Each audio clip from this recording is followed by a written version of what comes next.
అంతర్జాతీయ ఉగ్రవాదిని తీసుకొచ్చినట్టుగా పాపం పోసాని కృష్ణమురళి గారు ఒక సినిమా నటుడు, ఆయన దర్శకుడు, వైఎస్ఆర్ కాంగ్రెస్ పార్టీకి ఫేవరబుల్గా ఉన్నాడు.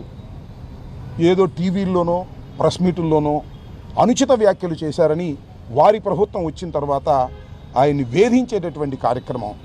సుమారుగా 60 సంవత్సరాల పైన హార్ట్ ప్రాబ్లం ఉండి ఇబ్బంది పడుతున్నటువంటి ఆయన కూడా ఏంటంటే, నేను ఇక రాజకీయాలు వదిలేసుకుంటాను, ఇక రాజకీయ పార్టీల జోలికి వెళ్ళను, ఏదో జరిగిందేదో జరిగిపోయింది అని ఆయన బహిరంగంగా చెప్పిన తర్వాత కూడా ఆయన ఈ రకంగా వేధించేటటువంటి కార్యక్రమాలు చేస్తున్నారు.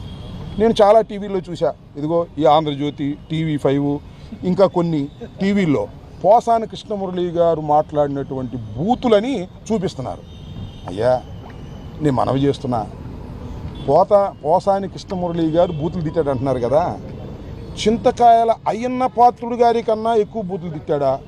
ప్లీజ్ చెప్పండి. లేదు పట్టాభి కన్నా ఎక్కువ బూతులు తిట్టాడా? చెప్పండి. లేదా పవన్ కళ్యాణ్ గారు ఉప ముఖ్యమంత్రి గారు ఉన్నారే, నా కొడకల్లారా అని చెప్పి చెప్పులు చూపించాడే, ఆయనకన్నా ఎక్కువ బూతులు తిట్టారా? చంద్రబాబు నాయుడు గారు కొన్ని సందర్భాల్లో మాట్లాడారు, లోకేష్ గారు కూడా కొన్ని సందర్భాల్లో మాట్లాడారు. వాళ్ళందరికన్నా ఎక్కువ బూతులు తిట్టారో చెప్పని అడుగుతా ఉన్నా. ఈ చెప్పే వాళ్ళందరినీ కూడా అనుచిత వ్యాఖ్యలు చేస్తే ఎప్పుడు గుర్తొచ్చింది? వాళ్ళ ప్రభుత్వం వచ్చేదాకా గుర్తురాలా. అంటే దాని అర్థం ఏంటి?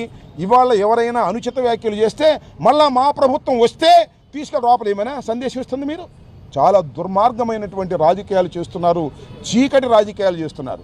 రాత్రిపూట అరెస్ట్ చేస్తారు, రాత్రిపూట కోర్టులో ప్రొడ్యూస్ చేస్తారు, కోర్టులో రాత్రిపూట ప్రొడ్యూస్ చేస్తారు, మళ్ళీ సబ్ జైలుకి రాత్రిపూట తీసుకెళ్తారు. అంత చీకటిగా పగలెవరు చూడకోకుండా ఉండే విధంగా ఈ రకంగా కుట్ర